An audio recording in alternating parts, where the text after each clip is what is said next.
ಆಗಿ ಏಳುಮಲೆ ತಂಡದಿಂದ ಗೌರಿ ಗಣೇಶ ಹಬ್ಬದ ಹಾರ್ದಿಕ ಶುಭಾಶಯಗಳು. ತುಂಬ ಖುಷಿ ಆಗ್ತಾ ಇದೆ. ಪ್ರತಿ ವರ್ಷ ನಮ್ಮ ಫ್ಯಾಮಿಲಿ ಜೊತೆ ಸೆಲೆಬ್ರೇಟ್ ಮಾಡ್ತಾ ಇದೆ. ಇವತ್ತು ಇಷ್ಟು ದೊಡ್ಡ ಫ್ಯಾಮಿಲಿ ನಮ್ಮ ಜೊತೆ ಇದೆ. ಸೊ ತುಂಬ ಖುಷಿ ಆಗ್ತಾ ಇದೆ. ಇಲ್ಲಿ ಬಂದಿರೋ ಎಲ್ರಿಗೂ thank you so much.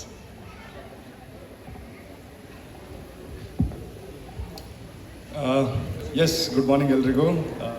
Gauri Ganesha ಹಬ್ಬದ ಶುಭಾಶಯಗಳು. ಆ್ಯಂಡ್ ಥ್ಯಾಂಕ್ ಯು ಎಲ್ಲ ಪತ್ರಕರ್ತರು, ಮಾಧ್ಯಮದವರಿಗೆ ಇಲ್ಲಿ ನಮ್ಮ ಜೊತೆ ಬಂದು ಸೇರಿ ಗಣೇಶ ಹಬ್ಬ ಮಾಡಿದ್ದಕ್ಕೆ, ಸೆಲೆಬ್ರೇಟ್ ಮಾಡಿದ್ದಕ್ಕೆ. And thank you sir, Shamshuddin sir, kings club ಈ ಥರ ಫಸ್ಟ್ಲಿ ಗಣೇಶ ಹಬ್ಬ ಸೆಲೆಬ್ರೇಟ್ ಮಾಡ್ತಿದ್ದು ನಮ್ಮ ಜೊತೆ ಸೇರಿ ನಮಗೊಂದು ಅವಕಾಶ ಕೊಟ್ಟು ಒಟ್ಟಿಗೆ ಸೆಲೆಬ್ರೇಟ್ ಮಾಡೋ ಥರ ಒಂದು ಚಾನ್ಸ್ ಕೊಟ್ಟಿದ್ದಕ್ಕೆ thank you sir. And yes, so firstly Ganesha ಹಬ್ಬದ ಮಾತಾಡಾಯಿತು. ಈಗ ನಮ್ಮ ಸಿನಿಮಾ ಬಗ್ಗೆ ಮಾತಾಡ್ಬೇಕಂದ್ರೆ ಅದು ನೀವು ಕೇಳ್ತೀರಲ್ಲ ಪ್ರಶ್ನೆ ಇಲ್ವಾ? ನಾವೇ ಮಾತಾಡೋಲ್ಲ. ಓಕೆ, ಫಸ್ಟ್ ಜಗಪ್ಪ ಮಾತಾಡಿ. Okay, done. ಎಲ್ರಿಗೂ ಗೌರಿ ಗಣೇಶ ಹಬ್ಬದ ಶುಭಾಶಯಗಳು ಏಳುಮಲೆ ಸಿನಿಮಾ ತಂಡದಿಂದ.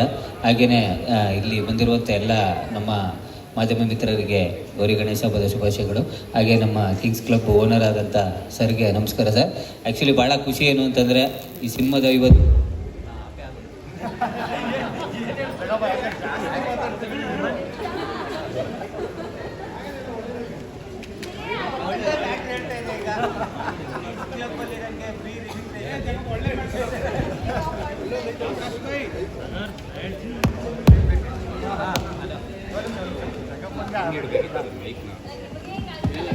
ಹಲೋ, ನನಗೆ ಹಿಂಗೆ ಆಗ್ಬೇಕಾ?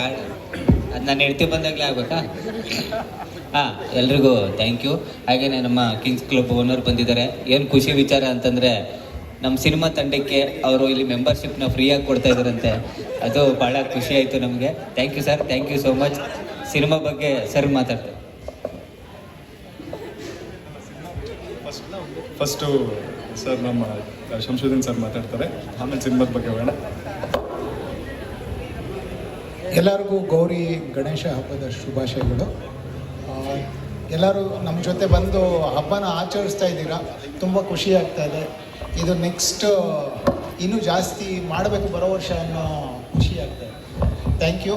ಮತ್ತು ನಾನು ಒಂದು ಸಿನಿಮಾ ಪ್ರೊಡ್ಯೂಸರ್ ಆಗಿ ಏನು ಕಷ್ಟ ಅಂತ ಅನುಭವಿಸಿದ್ದೀನಿ ನನಗೆ ಗೊತ್ತು. ಹಾಗಾಗಿ ಯಾವುದೇ ಸಿನಿಮಾ ಬಂದರೂ ನಮ್ಮ ಪ್ರೋತ್ಸಾಹ ಅವ್ರಿಗೆ ಯಾವಾಗಲೂ ಇರುತ್ತೆ. ಧನ್ಯವಾದ.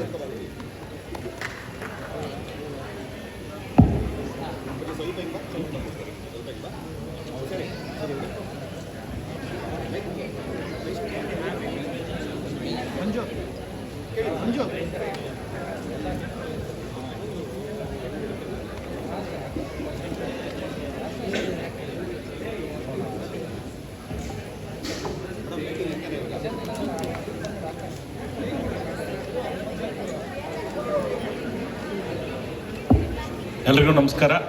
ಪ್ರಶ್ನೆ ಇದ್ದರೆ ಕೇಳ್ಬೋದು, ಇಲ್ಲ ಅಂದರೆ ಸಿನಿಮಾ ಬಗ್ಗೆ ಮಾತಾಡಬೇಕು ಅಂದ್ರೆ ನಾನು ಮಾತಾಡ್ತೀನಿ. ನಮ್ಮ ತಂಡದವ್ರು ಯಾರು ಬೇಕಾದ್ರೂ ಮಾತಾಡ್ಬೋದು. ಪ್ರಶ್ನೆ ಇದ್ದರೆ ದಯವಿಟ್ಟು ಕೇಳಿ.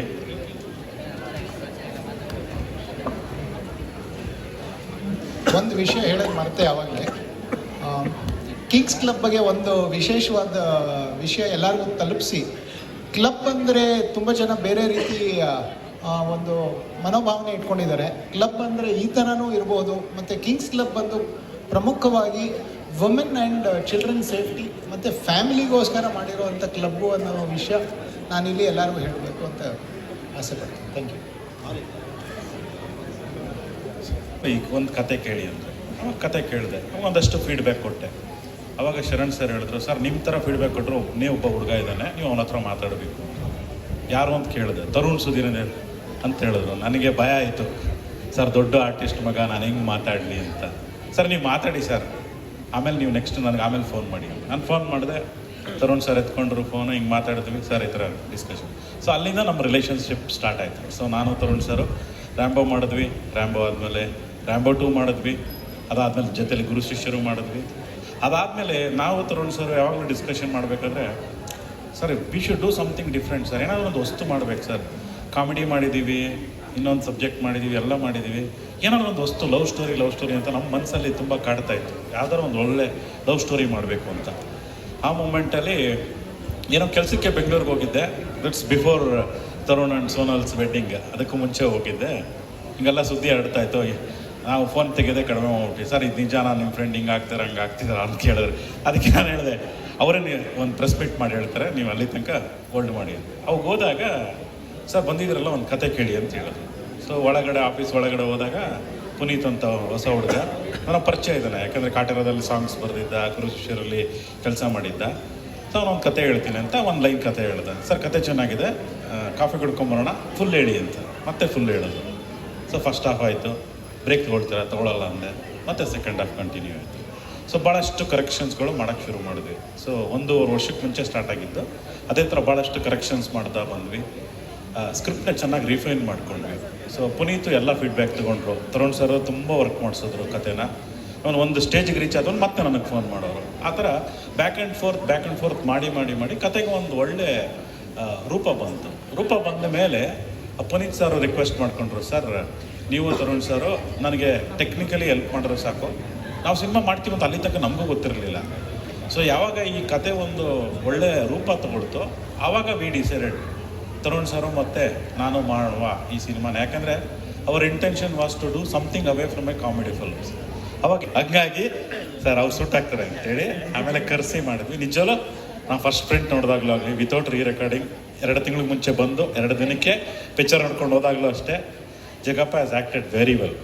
ಒಂದು ಸೀರಿಯಸ್ ಸೀನ್ನ he has really improved it very well through his comedy timing, natural timing ತುಂಬ ಚೆನ್ನಾಗಿ ಮಾಡಿದ್ದಾರೆ. ಸೊ ಅದು ಜಗಪ್ಪ. ಅದಾದ್ಮೇಲೆ ನಾಗಭರಣ ಮಾಡಿದ್ದಾರೆ, ಕಿಶೋರ್ ಮಾಡಿದ್ದಾರೆ, ಭಾಳಷ್ಟು supporting actress. Plot content is strong. ಆಮೇಲೆ ನಿಮಗೆಲ್ಲ ಗೊತ್ತಿರೋ ಹಾಗೆ ಸರ್ ಜೊತೆ ಇವಾಗ ಇಷ್ಟು ದಿನಗಳು ಟ್ರಾವೆಲ್ ಮಾಡಿದ್ವಾಗ ನನಗೆ ಅವ್ರ ಬಗ್ಗೆ ಅರ್ಥ ಆಗಿರೋದೇನೆಂದರೆ, ಅವರು ಒಂದು ಸಿನಿಮಾ ಅಂದರೆ ಅದನ್ನ ಆಡಿಯನ್ಸ್ ರೀತಿಯಲ್ಲಿ ಫಸ್ಟು ನೋಡೋರು.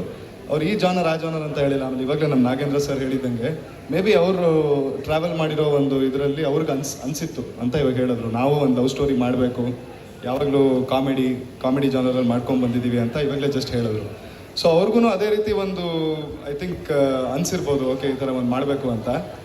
ಸೊ ಈ ಒಂದು ಕತೆ ಬಂದಿರುವಾಗ, ಬಟ್ ನಮ್ದು actually yes it's a love story, but ನಮ್ಮ ಕಂಪ್ಲೀಟ್ ಲವ್ ಸ್ಟೋರಿ ಅಲ್ಲ. ಅದರಲ್ಲೂ ತರುಣ್ ಸರ್ ನೋಡಿ ಲವ್ ಸ್ಟೋರಿ ಮಾಡ್ಬೇಕಂತ ಅನ್ಕೊಂಡ್ರು ಫುಲ್ ಲವ್ ಸ್ಟೋರಿ ಮಾಡಿಲ್ಲ. ಅದರಲ್ಲೂ ಒಂದು ಟ್ರೂ ಇನ್ಸಿಡೆಂಟ್ ಇಟ್ಕೊಂಡು ಆ ಒಂದು ಬ್ಯಾಕ್ ಡ್ರಾಪ್ 2004 ಬ್ಯಾಕ್ ಡ್ರಾಪಲ್ಲಿ ಏನು ನಡೆದಿದೆ, ಒಂದು ಮೇಜರ್ ಇನ್ಸಿಡೆಂಟ್ ಇಟ್ಕೊಂಡು ಒಂದು ಕತೆ ಮಾಡಿದ್ರು. ಆಮೇಲೆ ಐ ಥಿಂಕ್ 1 ನೈಟ್ ಕತೆ ಇರೋದ್ರಿಂದ ಅದೊಂದು ಥ್ರಿಲ್ಲರ್ ಜಾನರಲ್ಲಿ ಬರುತ್ತೆ.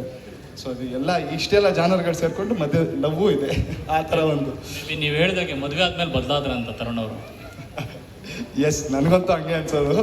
ಆವತ್ತು ಆ್ಯಕ್ಚುಲಿ ಅವ್ರ ಕಾಲ ಹಂಗೆ ಹೇಳ್ತಿದ್ದೆ ನಾನು 100%. ನೋಡಿ ಸೋನಲ್ ಮ್ಯಾಮ್ ಗೋಡೆ ಅವರು ಏನಿಲ್ಲ ಇಲ್ಲ ಬಟ್ ಮದುವೆ ಆದ್ಮೇಲೆ ಬದಲಾಗಿದ್ದಾರೆ ಸ್ವಲ್ಪ ಅಂತ ನನಗೂ ಅನಿಸುತ್ತೆ. ನಾನು ಅವ್ರ ಕಾಲು ಎಳಿತಾ ಇರ್ತೀನಿ. ಆಮೇಲೆ ಹಂಗೆ ಫ್ಯಾನ್ ಫಾಲೋಯಿಂಗು ಹುಡುಗಿರ ಬಳಗ ಒಂಚೂರು ಜಾಸ್ತಿ ಆಗಿದೆಲ್ಲ ಅವ್ರಿಗೆ. ಈ ಥರ ಗಂಡ ಬೇಕು ನನಗೆ ಅಂತ ಏನೋ ಮಾಡೋರು Sonal ma'am. No but on a serious note I think ಈ ಥರ ಒಂದು ರೊಮ್ಯಾಂಟಿಕ್ ಥ್ರಿಲ್ಲರ್ ಸಿನಿಮಾನೇ ನಮ್ಮದು. ಸೊ ಚೆನ್ನಾಗಿ ಬಂದಿದೆ. ಆ್ಯಂಡ್ ಅದು ನಾವು ಹೇಳ್ತಾ ಇದ್ದೀವಿ, ನೀವು ನೋಡಿ ಹೇಳಬೇಕು. ಇವಾಗ 5ನೇ ಸೆಪ್ಟೆಂಬರ್ ಬರ್ತಾ ಇದೆ, ನೋಡ್ಬಿಟ್ಟು ಹೇಳಿ.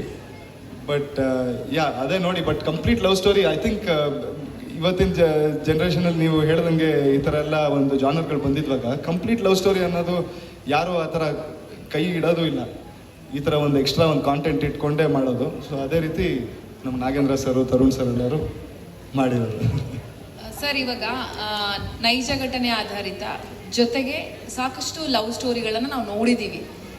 ನೈಜ ಘಟನೆ ಆಧಾರಿತ ಇಟ್ಕೊಂಡೆ ಬೇರೆ ಬೇರೆ ವಿಭಿನ್ನ ಈ ಸಿನಿಮಾ ಏಳುಮಲೆ ಸಿನಿಮಾ ಹೇಗೆ ಆ ಎಲ್ಲಾ ಸಿನಿಮಾಗಳಿಗೆ ವಿಭಿನ್ನವಾಗಿ ನಿಲ್ಲುತ್ತೆ? ಈಗ ಲವ್ ಸ್ಟೋರಿ ಅಂತ ಬಂದಾಗ ಅದನ್ನ ಎಷ್ಟೋ ಸಿನಿಮಾಗಳನ್ನ ನೋಡಿದ್ದೀವಿ, ಇದು ಹೇಗೆ ವಿಭಿನ್ನವಾಗಿ ನಿಲ್ಲುತ್ತೆ?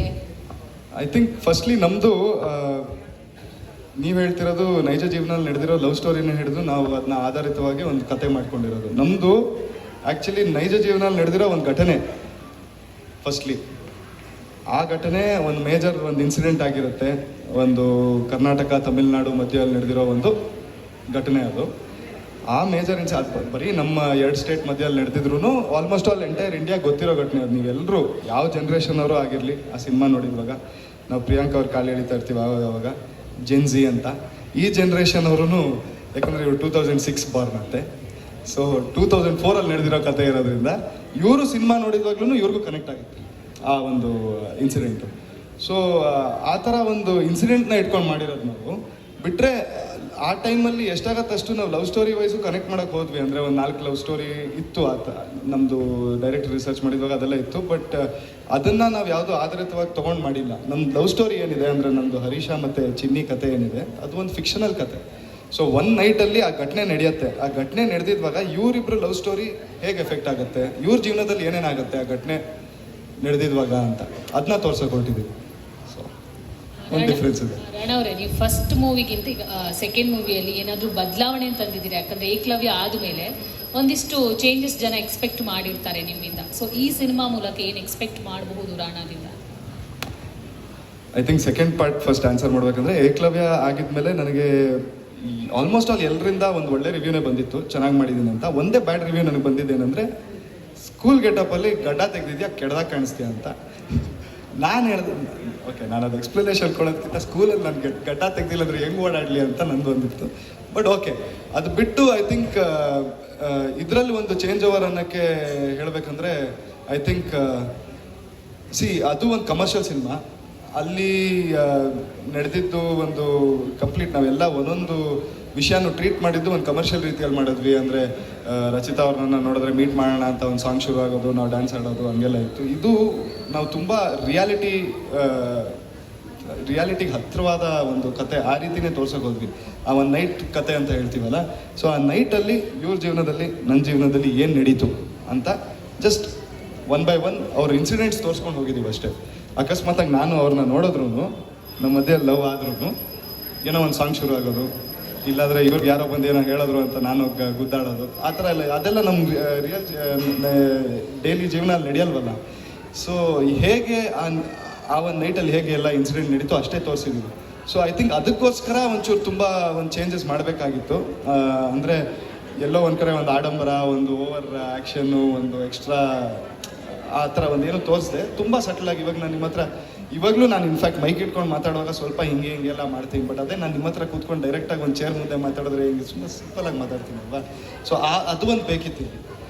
ಅದು ಬೇಕು ಅಂತ ನಮ್ಮ ಡೈರೆಕ್ಟರ್ ಆಗಿರಲಿ, ತರುಣ್ ಸರ್ ಆಗಿರಲಿ, ತುಂಬ ಅವ್ರ ಮಾತೇ ಬೇರೆ. ಆಮೇಲೆ ನಮ್ಗೆ ಬೇರೆ ಭಾಷೆ ಬಂದರೂ ನಾವು ಅನ್ನೋದಕ್ಕಿಂತ ನಾನಂತೂ ಹೋಗೋಕೆ ಇಷ್ಟಪಡಲ್ಲ. ಯಾಕಂದರೆ ಇವತ್ತಿನ ದಿನದಲ್ಲಿ ನಾವು ಯಾಕೆ ಬೇರೆ ಭಾಷೆಗೆ ಹೋಗ್ಬೇಕು? ಆ್ಯಸ್ ಅನ್ ಆ್ಯಕ್ಟರ್ ನಾವು ಇಲ್ಲೇ ಒಂದು ಒಳ್ಳೆ ಕಾಂಟೆಂಟ್ ಸಿನಿಮಾ ಮಾಡಿದ್ರೆ, ಇವಾಗ ಏಳುಮಲೆ ನೋಡಿ ಮಾಡಿದ್ದೀವಿ, ತೆಲುಗು ತಮಿಳು ಎಲ್ಲದರಲ್ಲೂ ರಿಲೀಸ್ ಆಗ್ತಾ ಇದೆ. ಬಟ್ ನಮ್ಮ ಕನ್ನಡ ಭಾಷೆ ಸಿನಿಮಾ ಅಲ್ವಾ, ನಾವು ಯಾಕೆ ಹೋಗ್ಬೇಕಲ್ಲಿ? And at the same time I think ನಮ್ಮದು but when it comes to cinema ಅಂತ ಬಂದಿದ್ದಾಗ ನಾನು ಕತೆಗಳು ಕೇಳ್ತಾ ಇರ್ತೀನಿ. But first I don't want to jinx it. First cinema ಆದಮೇಲೆ ತುಂಬ ಕತೆಗಳು ಕೇಳಿದೆ. ಲಕ್ಕಿಲಿ ದೇವ್ರ ದಯದಿಂದ ನನ್ನ ಅದೃಷ್ಟ ಅನ್ಬೋದು, ತರುಣ್ ಸರ್ ಕಡೆಯಿಂದ, ಪುನೀತ್ ಸರ್ ಕಡೆಯಿಂದ ಒಂದು ಒಳ್ಳೆ ಕತೆ ಬಂತು. ಟೈಮ್ ತೊಗೊಂಡ್ರು ಒಂದು ಒಳ್ಳೆ ಕತೆ ಬಂತು.